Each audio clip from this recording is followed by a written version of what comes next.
Hello mga ka-cheers! Kumusta na po kayo ngayon? At ito tayo ngayon, busy dahil tayo ay magpapabox. Kaya samahan niyo pa ako. Let's May go! naiwan pa. Ayaw.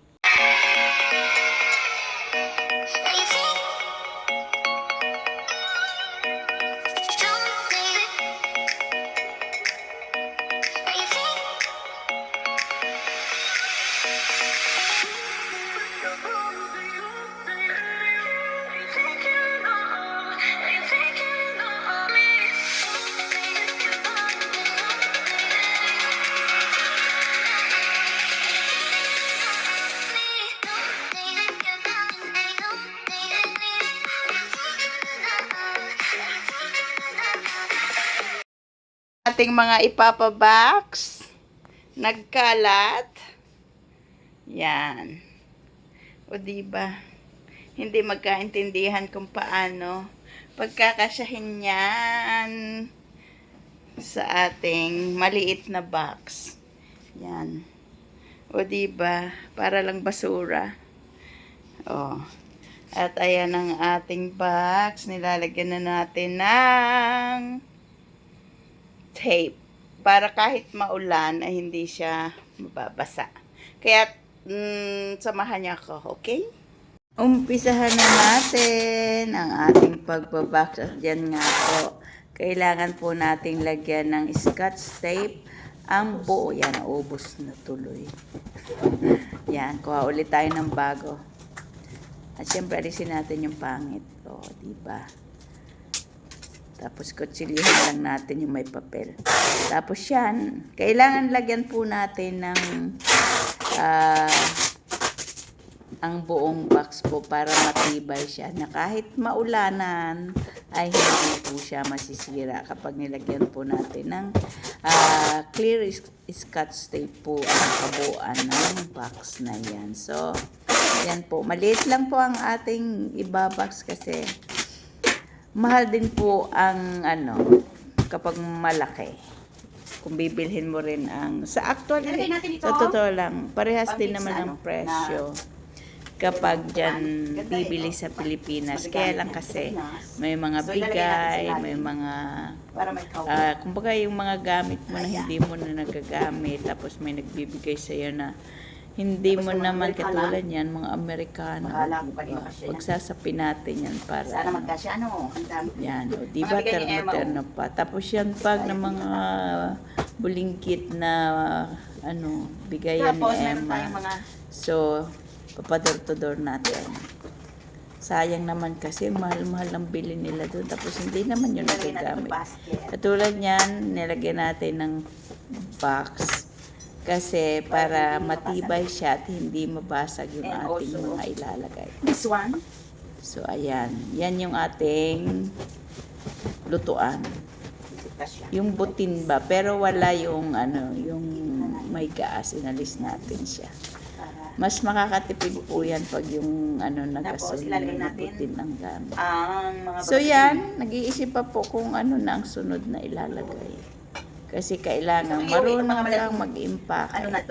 Yan, at ilalagay na natin yung mga flower base. Sayang kasi kung itatapon, binigay sa akin ng babae. Yan, diba? Tapos nilagyan ko na lang sa mga ilalim ng mga gamit-gamit. At nilagyan din natin ng, siyempre ng towel para mayroon po siyang panangga. Inilagay rin natin dyan yung mga baso para sa mga candle, mga scented candle. Yan.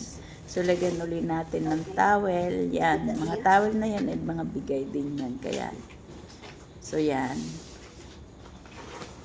At kailangan marunong ka talaga mag-impake o magpa-box kasi sayang ang space kapag hindi ka marunong. Yan, yung mga sandals na yan, mga shoes na mga pambata. Galing yan kay Emma.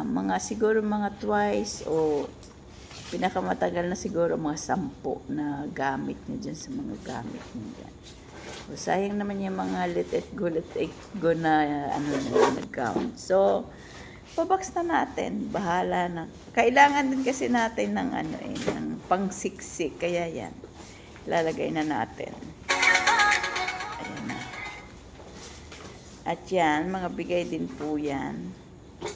Mga Americana, mga long sleeve. So, sayang naman kung sakali. Diba? Kaya, yan.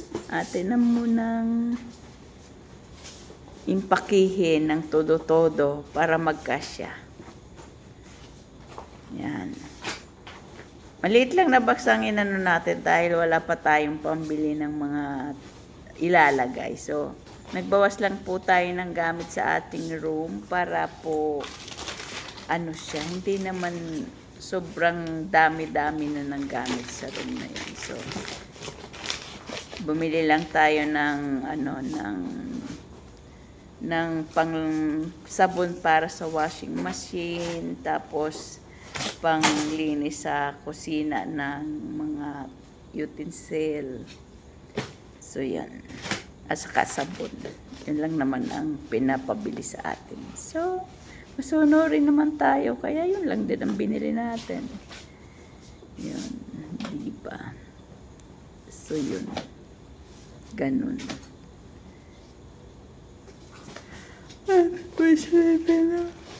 Excuse me. Kailangan na natin magpabas kasi yan yung bag na yan, galing naman yan kay Christian. Diba punong-puno na ang ating box? Ang dami pa dapat na ilalagay. So, ikikip na lang natin uli yung mga hindi naman very important matter. So, kailangan nating apakan yan dahil masyadong puno. Magbabayad tayo ng extra na kapag yan ay punong-puno. So, ilalagay natin yung pinakaibabaw yun. Ano na yan. Para pag inalis, hindi siya masira. Kasi hindi na yan mag-aano ang takip niya. Kasi punong-puno na. So, kailangan nating umakyat at mag-apak-apak. O, diba? Ganyan ang gawain ng mga OFW na nagpapabox. O, diba? Kailangan sayaw-sayaw ka sa ilalim. Para siya, yung siya sa ganyan magpabox. O, diba? Kaya kailangan talaga kung may babasagin siya, talagang aanuhan mo ng para hindi siya mabasag. O, diba? Yan. Kailangan full force para masara natin ng ayos. So, kailangan isa-isa lang. Diba?